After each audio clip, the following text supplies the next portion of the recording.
स्वागत है दोस्तों आपका। लास्ट वीडियो में हमने पाइल फाउंडेशन की जनरल इंफॉर्मेशन देखी। अब इस वीडियो में पाइल्स की अरेंजमेंट देखने वाले हैं हम। तो ये देखो, नंबर ऑफ पाइल्स अगर एक रहा तो अरेंजमेंट कैसे करने की, 2, 3, 4, 5 ऐसे मैंने 10 पाइल तक अरेंजमेंट करके रखी है। इन शॉर्ट ये है कि हमें सिमेट्री मेंटेन रखना है, ये ध्यान में रखना है। अभी देखो मैंने एक्सेल शीट में भी ये बताया था। ये यहाँ पे पाइल्स का सेंटर टू सेंटर स्पेसिंग और एंड डिस्टेंस, ये दोनों चीजें रहती है यहाँ पे। तो यहाँ पे देखो, ये कॉलम है, कॉलम के नीचे पाइल्स आने वाला है। यहाँ पे एक ही पाइल्स है तो इसकी अरेंजमेंट ऐसी होगी। तो यहाँ से कॉलम के सेंटर से या तो फिर पाइल के सेंटर से, ये पाइल का जो डाया है वो डाया जितना यहाँ पे डिस्टेंस चारों साइड से रखना है इन शॉर्ट। वैसे ही यहाँ पे अगर 2 पाइल्स है तो 2 पाइल्स के लिए यहाँ पे डिस्टेंस बिटवीन 2 पाइल्स ये 3 × d, ये ऐसा रखा है मैंने। अभी ये एक जस्ट अरेंजमेंट के लिए मैंने आपको बताया है। अभी जैसे generally 3 × d for friction pile, and bearing piles के लिए 2.5 × d, या तो फिर पाइल रेस्टेड ऑन रॉक उसके लिए 2 × d। तो ऐसे यहाँ पे हमें यूज करने पड़ते हैं। इन जनरल अगर एवरेज की बात करें तो 2.5 d रखा तो भी चल सकता है, डिस्टेंस बिटवीन 2 पाइल्स। तो इस तरह से ये अरेंजमेंट 2 की ऐसी होगी, 3 की ऐसी होगी।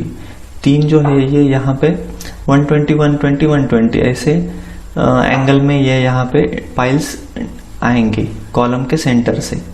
ये यानी कि ये यहाँ से ये एंगल, ये 120, 120 और ये 120, ऐसे इसकी अरेंजमेंट आएगी। वैसे 4 पाइल्स की, 5 पाइल्स की, 5 पाइल्स के ऐसे भी कर सकते हैं, ऐसे भी कर सकते हैं। 6 पाइल्स की, ये 1, 2, 3, 4, 5, 6 ऐसे कर सकते हैं। या तो फिर ये 5 पाइल अराउंड लेने के और कॉलम के नीचे 1 पाइल डालने का, ऐसे भी कर सकते हैं। या तो फिर 6 पाइल का हेक्सागोन यहाँ पे कर सकते हैं, हेक्सागोनल शेप। 7 पाइल्स यहाँ पे दिए हुए हैं, हेक्सागोनल शेप और 1 पाइल एडिशनल नीचे। तो ऐसे 7 पाइल्स यहाँ पे दिए गए हैं। वैसे ही 8 पाइल्स का ऐसा भी हो सकता है और या तो ऐसा भी हो सकता है। वैसे ही 9 पाइल्स का और 10 पाइल्स की ये अरेंजमेंट है। ये फाइल मैं आपको शेयर कर दूंगा ताकि आपको समझने में भी आसानी रहे। ये ऐसी 10 पाइल्स के अरेंजमेंट ऐसे कर सकते हैं। ये 4 पाइल्स बीच में, ये 3 पाइल्स और ये 3 पाइल साइड में, ऐसे 10 पाइल्स। या तो फिर ऐसे भी कर सकते हैं।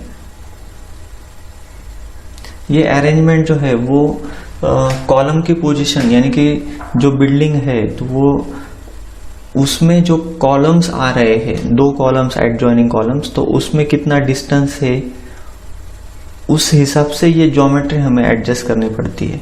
अगर डिस्टेंस बिटवीन 2 कॉलम्स बहुत ही कम है तो वो कंबाइन पाइलिंग भी हमें करना पड़ता है। जैसा हम कंबाइन फुटिंग करते हैं वैसा कंबाइन पाइलिंग भी कर सकते हैं। तो इस तरह से ये अरेंजमेंट हमें करनी पड़ती है।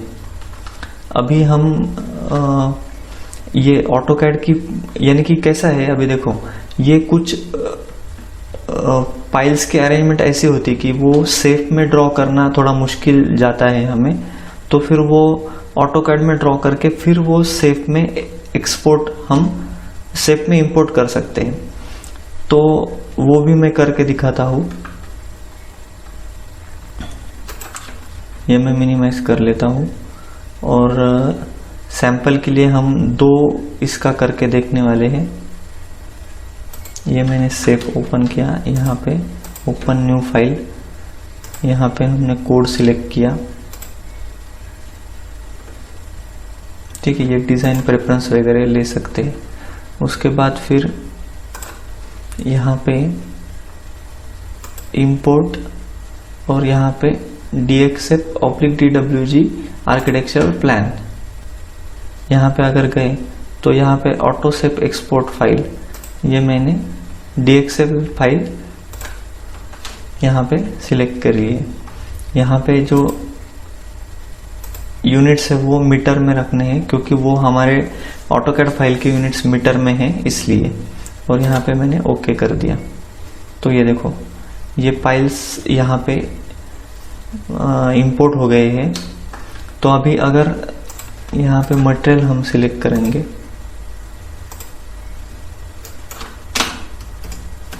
M25,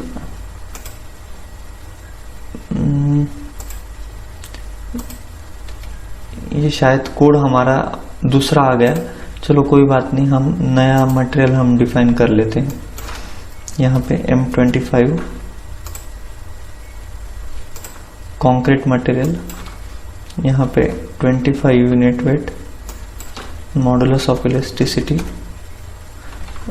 ये यूनिट्स ही हमारे एक्चुअली दूसरे आ गए हैं, तो यहाँ पे यूनिट्स भी कर सकते हैं हम चेंज। मेट्रिक यूनिट हम कर लेते हैं और ओके। और उसके बाद फिर डिफाइन मटेरियल, यहाँ पे एक ऐड न्यू मटेरियल कर लेते हैं, M25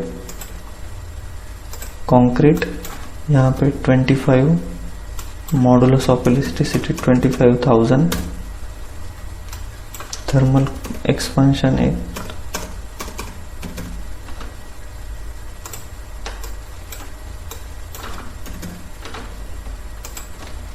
25 और एक रीबार का मटेरियल ऐड कर लेते हैं, HYST 500 रीबार, यहाँ पे 77, मॉडुलस ऑफ इलास्टिसिटी 2 × 10⁵,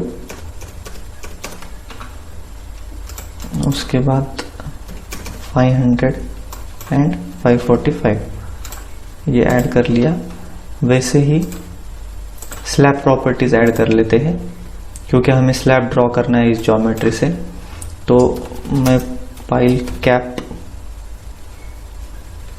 यहाँ पे कर लेता हूँ, पाइल कैप 500 कर लेता हूँ। चलो यहाँ पे मटेरियल M25, यहाँ पे मैट फाउंडेशन और यहाँ पे 500। उसके बाद यहाँ पे ऐड न्यू प्रॉपर्टी, यहाँ पे कॉलम में कर लेता हूँ M25 स्टीप मेंबर है और 500, ओके। और एक ऐड न्यू प्रॉपर्टी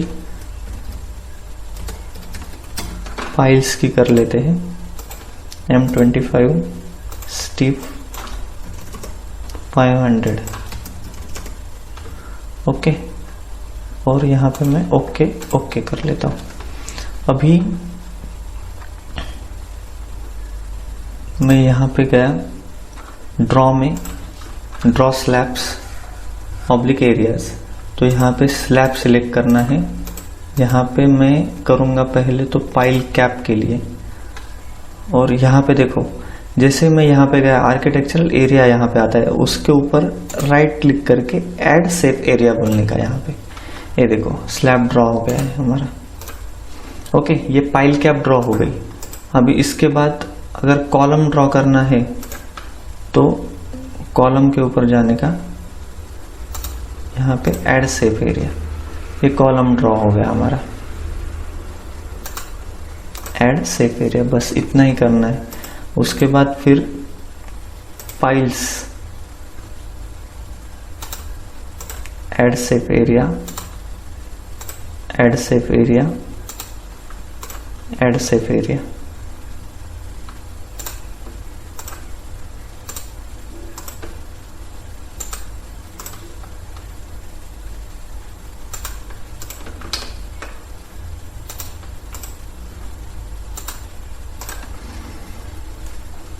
तो इस तरह से ये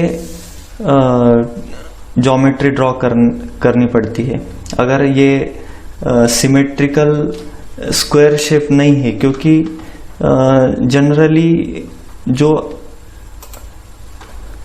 ऐसे स्क्वायर शेप या तो फिर रेक्टेंगल शेप की अगर ज्योमेट्री है तो वो शेप में इजीली हमें पॉइंट लेके ड्रॉ करते आ सकती है। बट ये ऐसा ट्रायंगल पोर्शन की या ऑड शेप की जो है वो अगर यहाँ पे इंपोर्ट एक्सपोर्ट प्रोसीजर से किया तो वो बेटर रहेगा। तो इस तरह से ये ज्योमेट्री हमें ड्रॉ करना है। ये क्विक ड्रॉ टूल्स है, क्योंकि ये हमें बहुत ही ज़रूरत है, इसलिए मैंने ये बता दिया है। Thank you friend.